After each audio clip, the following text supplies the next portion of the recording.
Welcome to Global Tax Talks Tax in 60 Seconds. I'm Will Morris, and here are some things to watch out for in the coming week. First, in the US Congress, the House of Representatives Ways and Means Committee introduced its long-anticipated tax legislation. It is a huge bill, but from an international point of view, and especially a Pillar 2 point of view, there are some interesting things to note. First, it did introduce the retaliatory provisions relating to the UTPR and DSTs.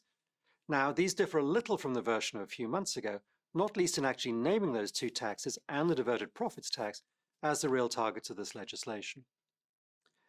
It does also seem to be closely coordinated with the US Treasury's position that Pillar 2 should not and cannot apply to US companies or their foreign subsidiaries.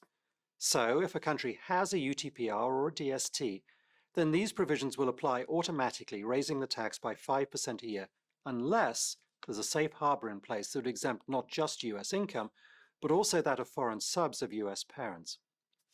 These provisions would enter into force on the 1st of January 2026, assuming that it's enacted by the end of this September.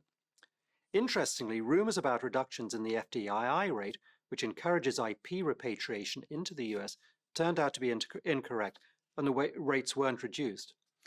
Perhaps this was to allow the US Treasury to make the case that the US system is stable and thus allow for GILTI to coexist with Pillar 2 as a mutually compatible and parallel regime. Oh, and the Base Erosion Anti-Abuse Tax, or BEAT, was toughened for foreign businesses based in countries with, yes, you guessed it, a UTPR or DST. How easy getting to a deal with the US will be, however, is less clear. The EU Tax Commissioner, Mr. Hoekstra, talking to the EU Tax Observatory last week, was sounding fairly determined, although that may have been slightly influenced by his audience.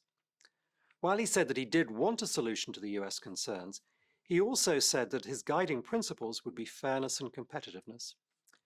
He said that any deal on the global minimum tax will not be to the detriment of EU businesses, and that's important because this is where this might get tricky. If the overall solution is not just a UTPR parent country safe harbor, but also GILTI coexistence and other sovereignty measures, the view of some EU businesses is that this would put them at a disadvantage. He also made clear that there would only be one rule in the EU. We're not going to create a bureaucratic nightmare, he said, with some countries in scope and others out.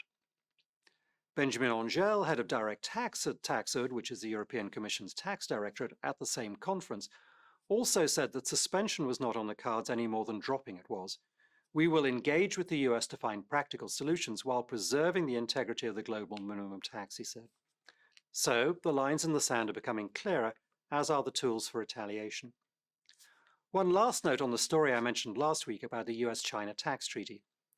With the announcement that the US and China would reduce their tariffs very substantially for 90 days, one would assume that any decision on the treaty will likewise be postponed. Anyway, thanks for joining me, and come back next week so that you stay global tax ready.